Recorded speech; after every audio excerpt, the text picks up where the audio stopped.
इस शरीर को ही मैं करते रहते हैं, जबकि ये रथ है ना, उस इंद्र का ये रथ है। फिर आगे कह रहे थे विचार करेंगे तो हम वहाँ तक पहुँच पाएंगे। यम किंकर ने कहा विचार रूपी औषधि कहो। अब उन्होंने बोले ना विचार करना है, विचार करेंगे तो अपने आप में बैठेंगे। तो अब यम किंकर पूछ रहे फिर विचार किसका किया जाए, वो औषधि कौन सी है।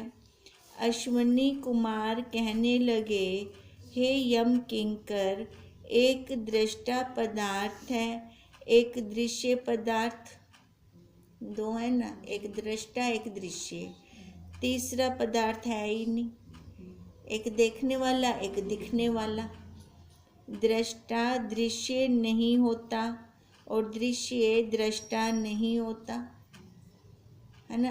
दृष्टा दृश्य नहीं होता। मैं हूँ इस पेंसिल को जान रही हूँ, अब ये दृश्य है पेंसिल, है ना, मैं दृष्टा।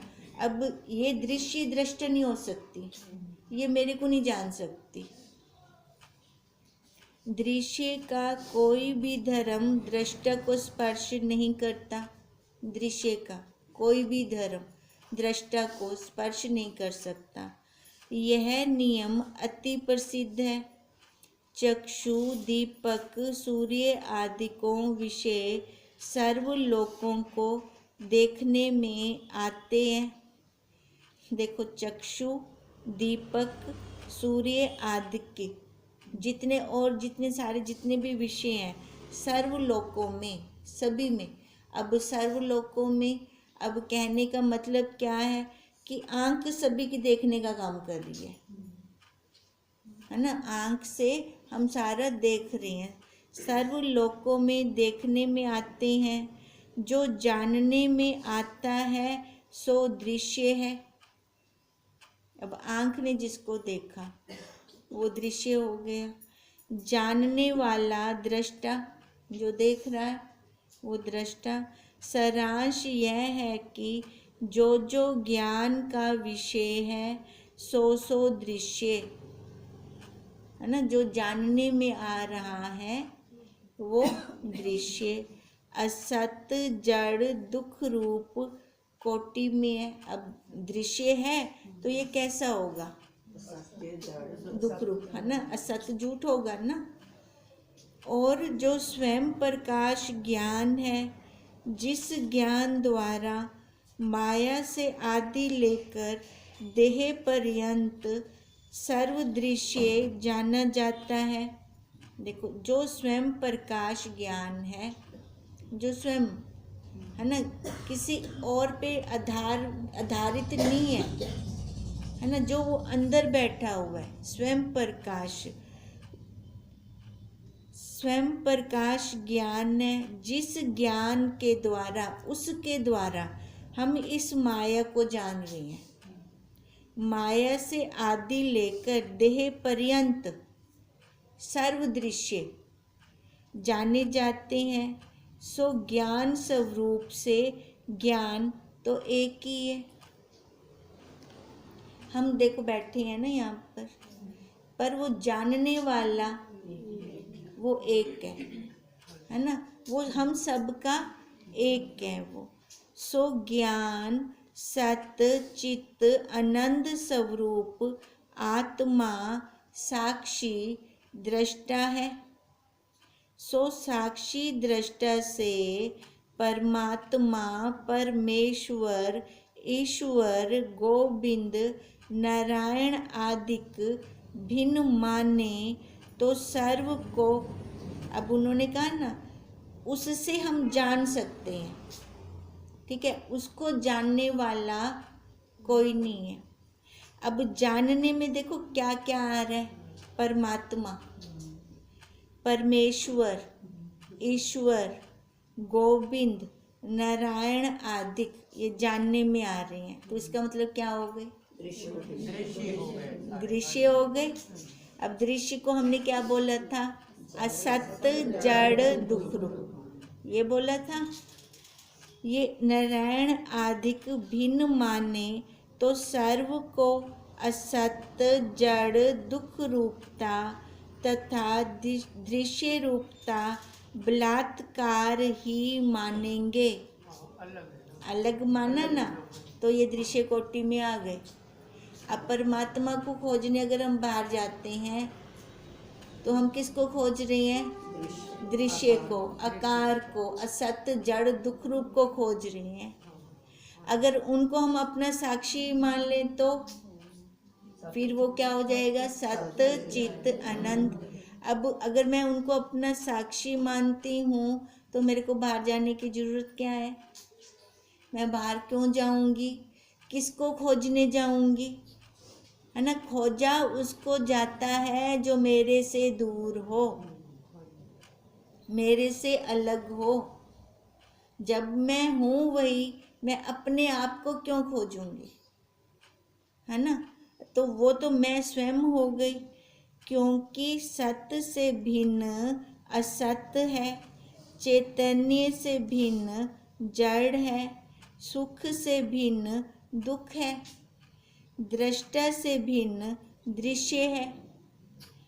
इससे सत चित सुख रूप दृष्टा साक्षी आत्मा वस्तु के अंतर्गत ही ईश्वर आदि नामों करके प्रतिपादित वस्तु होगी।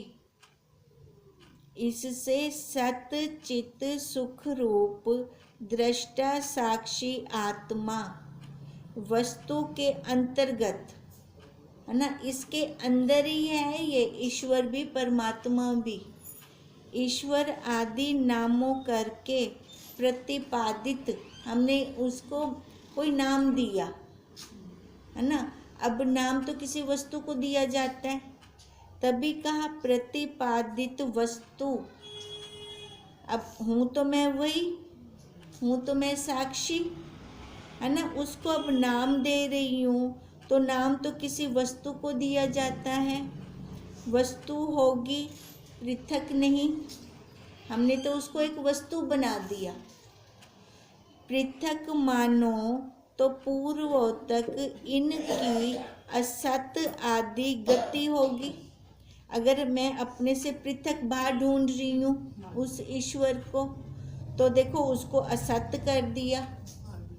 इस हेतु इस प्रकरण में महावाक्यों विषय जीव ईश्वर का भिन्न भिन्न लक्ष्य वाचकता कथन तथा वाच्य वाचक भाग त्याग से लक्षण लक्ष्य की एकता लक्षणा से करना केवल परिश्रम ही है। अब अगर मैं बाहर से भाग त्याग लक्षण वृत्ति द्वारा उसको ले रही हूँ ना, तो क्या कर रही हूँ? परिश्रम कर रही हूँ। बाहर थोड़ी मिलेगा मेरे को वो परमात्मा। कहाँ मिलना है? अपने अंदर ही है, उसको खोजना है। अंदर अंदर अंदर देख, अंदर देख, अंदर देख, अंदर देखेगी तब दिखेगा। अगर हम अंदर ही नहीं देखते, हमारी अच्छा आंखें बंद करके बैठी हैं तो क्या हम अंदर देख रही हैं? तो भी बाहर है, तावी वृत्ति बाहर पुजी पी होती है ना। अंदर मैं अखियां बंद करते बह रहा हूँ, अभी मैं अंदर देखती पिया नहीं। आंखों को देख रहे हैं, सही देख रहे हैं। हाँ, तो वही बात है ना। तो भी वृत्ति बाहर है, फिर वो कहाँ से मिलेगा? वो है तो अंदर। अंदर वही सूक्ष्म वृत्ति के द्वारा खोजे, अपने आप को खोजे। किसी अंदर अखियां बंद करते हुए ना आप बे को खोजते बैठे हों, किसी और को खोज रहे होते हैं। अब और को खोजने से थोड़ी मिलेगा। खोजेंगे जब हम खुद ही अपने आप को खोजेंगे, तभी का ये खाली परिश्रम ही है। अगर हम ऐसा कर रहे हैं ना, हे यम किंकर पूर्व दृष्टा साक्षी आत्मा कैसा है? सर्व के अंदर स्थित होकर भी स्वरूप से ही बंध मोक्ष आदि धर्मों से रहित है। अब वो क्या कह रहे हैं यम किंकर को भी, जरा पूर्व मैंने बताया दृष्टा, है ना। एक दृश्य जो दिख रहा है, एक देखने वाला जो दृष्टा। अब वो दृष्टा कैसा है? वो दृष्टा हमारी आत्मा है और हम सबके अंदर स्थित है। एक ही स्वरूप है उसका, रूप अलग अलग होगा। हम सबका रूप अलग अलग है पर स्वरूप एक है। और वो कैसा है? बंध मोक्ष आदि धर्मों से रहित है। उसमें न बंधन है न मोक्ष है। जैसे आकाश स्वरूप से ही सर्व में स्थित भी अस्पर्श है ना। आकाश सबके अंदर है पर किसी से मिला तो नहीं, कोई उसको छू तो नहीं सकता। ऐसे वो साक्षी है सबके अंदर, है ना। और सबसे निराला है, कोई उसको बंधन में नहीं ला सकता। हे यम किंकर, यह अधिकारी पुरुष अपनी शुद्ध बुद्धि से व संतों के संग से विचार करे। अब कहा अधिकारी पुरुष, जो अधिकारी होगा वही इस गूढ़ ज्ञान को, इस गूढ़ रहस्य को समझ सकेगा, नहीं तो उसको समझ भी नहीं आएगा। ये अधिकारी पुरुष अपनी शुद्ध बुद्धि से, अधिकारी है तो अंतःकरण शुद्ध होगा उसका, शुद्ध बुद्धि से वह संतों के संग से विचार करे। जैसा संग वैसा रंग।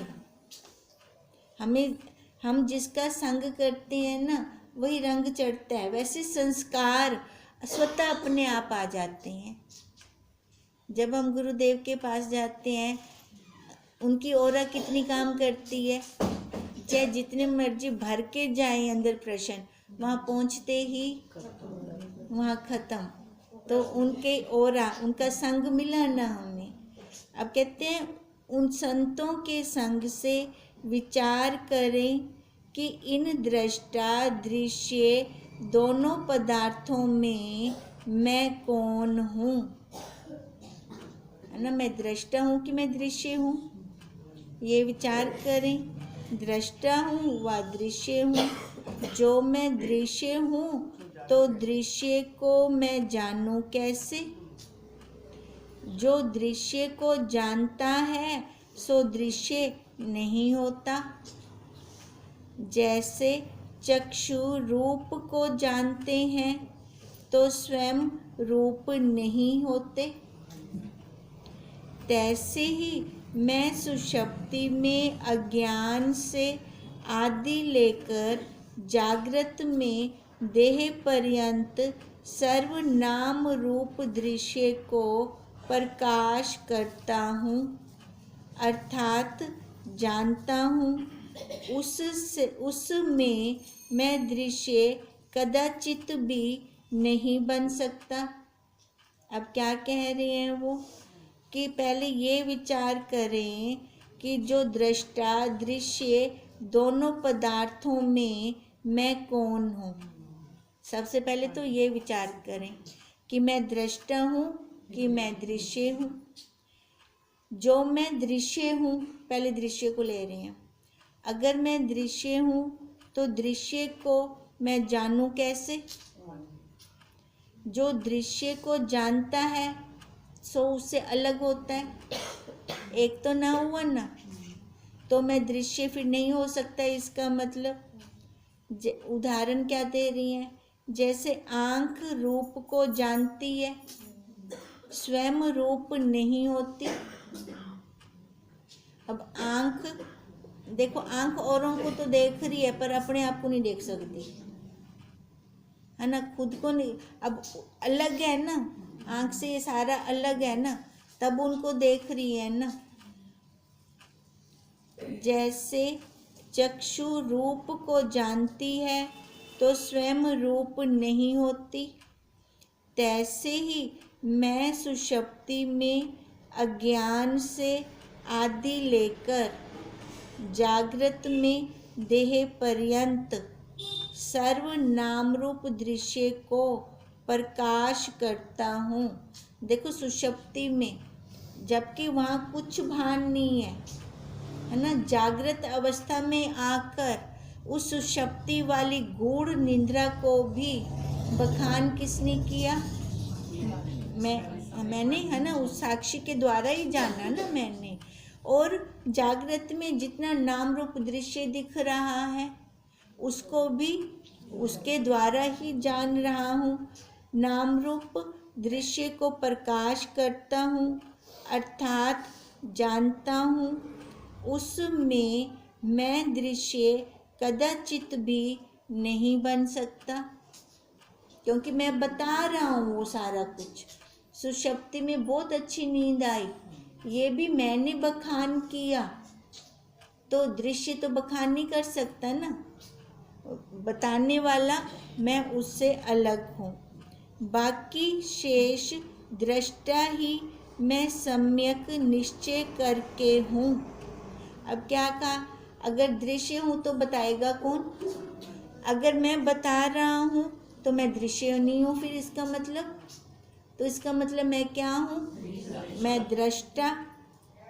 बाकी श्रेष्ठ दृष्टा ही मैं सम्यक निश्चय करके हूँ, अन्य दृश्य नहीं। हे यम किंकर, जब इस अधिकारी ने अपने को सम्यक दृष्टा जाना तो बंध मोक्ष आदि सर्व कर्तव्यों से रहित, जब दृष्टा जान लिया है ना, तो उसको फिर बंधन कौन सा है? कोई बंधन नहीं है ना। सब धर्मों से कर्तव्यों से रहित निष्कलंक स्थित होकर विराजमान होवेगा। पर हम क्या करते हैं कि दृश्य के साथ मिल जाते हैं, अपने आप को दृष्टा नहीं जानते। नहीं तो हम देखें ना, मैं तो देख दबते हैं, है ना। अब कोई भी परिस्थिति आए, चाहे वह सुख की है चाहे वह दुख की है, मैं देखने वाला, है ना, मैं देख रहा हूँ, वो मेरे से अलग है। अब अगर मेरे से अलग है तो उसके मेरे को क्या सुख क्या दुख, देखने वाला अलग हो गया ना। सुख दुख उसको होगा जो भोग रहा होगा। अगर मानो मेरे को उस स्थिति का सुख हो रहा है या दुख हो रहा है, तो मैं इसका मतलब भोग रही हूँ, वो है ना, भोग रही हूँ ना। भोग रही हूँ तो मैं तो उससे अलग हुई ही नहीं, फिर अलग नहीं हुई तो मैं तो खुद ही दृश्य बन गई। अब दृश्य बनेंगे तो मरेंगे, तभी तो मर रहे हैं ना। अगर मैं अलग होकर उसको देखूं फिर तो मैं दृष्टा। निष्कलंक होकर विराजमान होवेगा कौन? जो सर्व कर्तव्यों से रहित है, सम्यक दृष्टा है। क्योंकि दृष्टा में कोई भी बंध मोक्ष है नहीं। बंध मोक्ष आदि प्रपंच की अपने स्वरूप दृष्टा विषय निवृत्ति प्राप्ति वास्ते कर्तव्य भी कुछ नहीं है। उसके अंदर क्या कर्तव्य है ना, उसका तो कोई कर्तव्य ही नहीं है ना। तो ये जितना कुछ प्रपंच बाहर का है ना, बाहर का ही है। इस प्रपंच को हम अपने अंदर न ले जाएं, मैं न बन के बैठ जाएं। अगर हम मैं बन के नहीं बैठते तो दुख का तो मतलब ही नहीं है ना। दुख का तो कोई मतलब ही नहीं बनता, सवाल ही नहीं बनता कि जो हमको हिला सके। फिर जो बंध मोक्ष की निवृत्ति वास्ते कर्तव्य करता है सो भरम जन्य है। अब सीधा हमें अपने आप में बिठा रहे हैं। बाहर निकल से वाला बंध मोक्ष कर सकते क्या? बाहर निकलेगा तो वही तो बंधन, करेगा, हाँ, उसको बंध मोक्ष होगा, दुख भी लगेगा सुख भी लगेगा। अगर अपने आप पे बैठ जाता है ना दुख है, ना सुख है, ना बंध है, ना मोक्ष है। नहीं तो ये तो भ्रम है ही है ना। माया ने कब छोड़ा? माया ने नहीं छोड़ा, हमें छोड़ना है माया को। माया ने हमें पकड़ा हुआ है, पर मैंने भी उसको पकड़ा हुआ है कि नहीं, ये तो अब मैं देखूंगी ना। माया अपना हाथ देंदी पे अगो, मैं अपना हाथ ही नहीं देंदी उनको पकड़न किते बोला क्या कर से, और जबरदस्ती थोड़ी मेरे को पकड़ सकती है। बोला जिसने अपने दृष्टा स्वरूप को सम्यक जानना है, सो बंध मोक्ष के फिकर से रहित हुआ व्यवहार परमार्थ दोनों में आनंद लूटता है। व्यवहार भी कर से, परमार्थ भी कर से, दोवां विच आनंद नल रासे, मौज मस्ती से रहेगा, है ना। आकार है तो व्यवहार रहेगा ही रहेगा। अब ऐसा नहीं है कि आकार है तो व्यवहार खत्म, ज्ञान होने के बाद भी व्यवहार रहेगा, पर वो व्यवहार उसको बंधन में नहीं ला सकता, वो व्यवहार में फंसेगा नहीं, है ना। व्यवहार करके निकल गया, कड़छी करते छी कर दिता, रुक्या ना हो थई ओवला। जो ऊपर से बंध मोक्ष भरम से रहित आप को कथन करता है, अंदर से सम्यक भरम दूर नहीं करता, सो अनधिकारी। अब ऊपर से तो कहते हैं मैं बंधन मुख से रहित हूँ, पर अंदर से अभी हुआ नहीं, जाना नहीं उसने सही भरम को अपने दूर नहीं किया, तो वो अनधिकारी, अधिकारी नहीं है। अनधिकारी पुरुष व्यवहार और परमार्थ दोनों विषय तपायमान दुखी रहता है। अब ऊपर से तो बात तो बहुत अच्छी अच्छी कर ली, अंदर से हमने निचोड़ ना निकाला हो, है ना, तो फिर व्यवहार भी ढंग का नहीं होगा ना। व्यवहार भी ढंग का नहीं होगा और अपना परमार्थ वाला भी ढंग का नहीं होगा, दोनों में दुखी सुखी होते रहेंगे फिर हम। यम किंकर ने कहा तपायमान क्यों रहता है?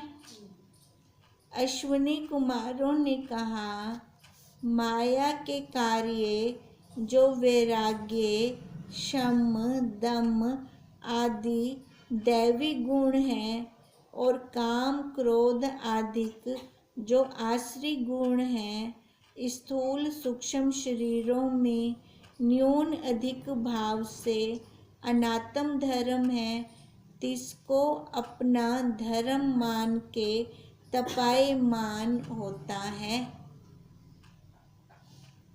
देखो जो माया के कार्य हैं, हम कहते हैं ना षट संपत्ति, है ना, शम दम वैराग्य, पहले अधिकारी को ये करना पड़ता है ना, ये सारा कुछ करेगा। ये क्या है? ये है माया के कार्य, ठीक है, दैवी गुण। फिर उसके बाद माया का दूसरा ये दैवी गुण हो गए, तो आसुरी भी तो हैं। आसुरी कौन से हैं? काम क्रोध, है ना, ये आसुरी गुण है। अच्छा, फिर स्थूल सूक्ष्म शरीरों में न्यून अधिक भाव उठते रहते हैं। अब ये क्या है? इस शरीर के हैं, इस शरीर के धर्म में। अगर इनको वो यहाँ से हटाता नहीं है, जानकर हम अगर हटाते नहीं हैं तो क्या तपाए तो होते रहेंगे, फिर क्रोध आता रहेगा, है ना। इसको अपना धर्म मान के तपायमान होता है। अब उसने पूछा ना कि हम किंकर ने तपायमान क्यों होता है? क्योंकि उसने अपने धर्म को सही से जाना नहीं, क्योंकि सम्यक अपने दृष्टा प्रत्येक आत्मा का अनुभव उससे नहीं है, उसने किया ही नहीं। अपने पहले सम्यक अनुभव तो करें, अपने आप का अनुभव तो करें।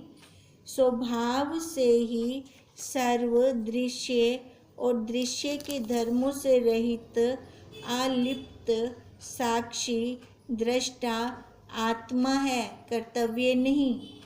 उसके लिए हमें कुछ करना नहीं है, पर हमें समझ तो हो ये दैवी गुण है, ये आसुरी गुण है ना। जैसे कहते हैं विष भी दवाई में डाला जाता है, जरूरी है ना। तो पता तो है ना भी क्रोध करने, तो पता तो होवे ना भी क्रोध करन दा टाइम में तू हुण क्रोध कर, जैसे वो खत्म हुआ तो वैसे तू शांत भी हो जा।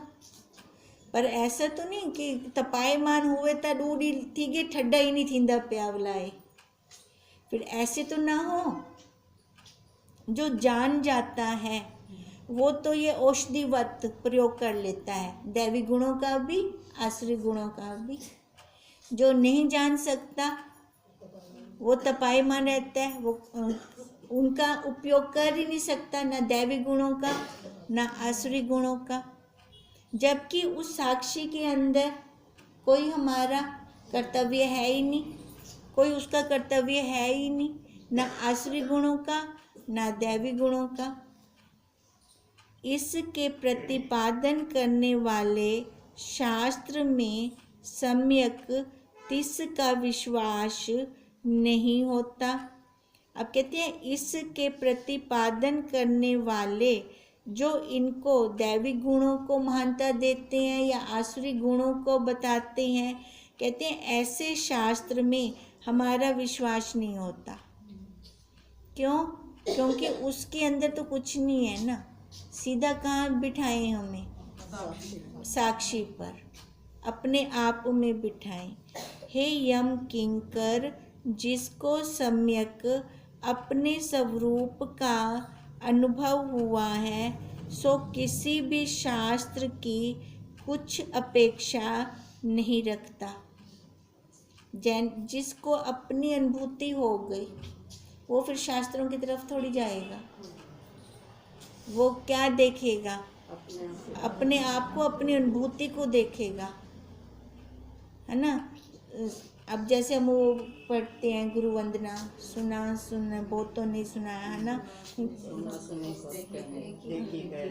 हाँ, फिर तो देखी मुझसे भिन्न कोई, है ना। ऐसे ना जो मुझसे भिन्न देख जाएगा कोई कह नहीं लो बिना दी क्यों सुन से हो, आज तक तो बहुत सुनिया, है ना, सुनते सुना भी दिता। पर अपनी जब खुद की निकलती है फिर सारा भरम चला जाता है। फिर वही है ना, फिर उसको किसी शास्त्र की अपेक्षा नहीं रहती, क्योंकि आँखों देखी चीज में संशय नहीं होता। माया से लेकर देह पर्यंत सर्वद्रष्टा आत्मा की दृश्य का स्वभाव से ही कोई भी धर्म दृष्टा को स्पर्श नहीं करता। इसको कुछ स्पर्श नहीं कर सकता। सारा कुछ दिखने में आ रहा है, सारा दृश्य कोटि में हो गया। अब दृश्य कोटि में हो गया तो असत्य, जड़ है, दुख रूप है। तो क्या करें? सम्यक जाने। सम्यक जानना ही कर्तव्य है, करना कुछ नहीं है। तभी बापूजी भी बार बार बोल रहे हैं अपने आप को खोजो, अपने आप को खोजो, अंदर बैठे खोजो, बाहर खोज गए ना मिल से। अंदर खोजसू तई मिल से आपको भी यो हो। सम्यक अपने स्वरूप को ना जानना ही तपने का हेतु है, दूसरा नहीं। जब हम सही नहीं जानते ना तभी तपन होती है। जैसे भेदवादियों को वह निष्कपट श्रद्धालु सीधे शरीर को गुरु शास्त्र जो परोक्ष बात भी पकड़ा देते हैं, सो मृत्यु पर्यंत छोड़ते नहीं। क्या कह रही हैं? सुना जो होता है वो बोल देते हैं। हाँ, पक्का हो जाता है उनको, है ना। देखो, भेदवादियों को निष्कपट श्रद्धालु सीधे शरीर को गुरु शास्त्र जो परोक्ष बात भी पकड़ा देते हैं, सुनी हुई बात, है ना। पर उनको श्रद्धा इतनी होती है, उन्होंने अपनी अनुभूति नहीं निकाली, पर मेरे गुरु ने कहा है ना, वो सत्य है। श्रद्धा इतनी होती है कि मृत्यु उपरांत भी वो छोड़ते नहीं है वो बात। वैसे ही तपने वाला जो वेदांती है, तिसकी सिद्धांत में श्रद्धा नहीं है। वो तप रहा है ना, गुस्सा आ रहा है ना, इसका मतलब अभी पूरा उसने खोजा नहीं अपने आप को।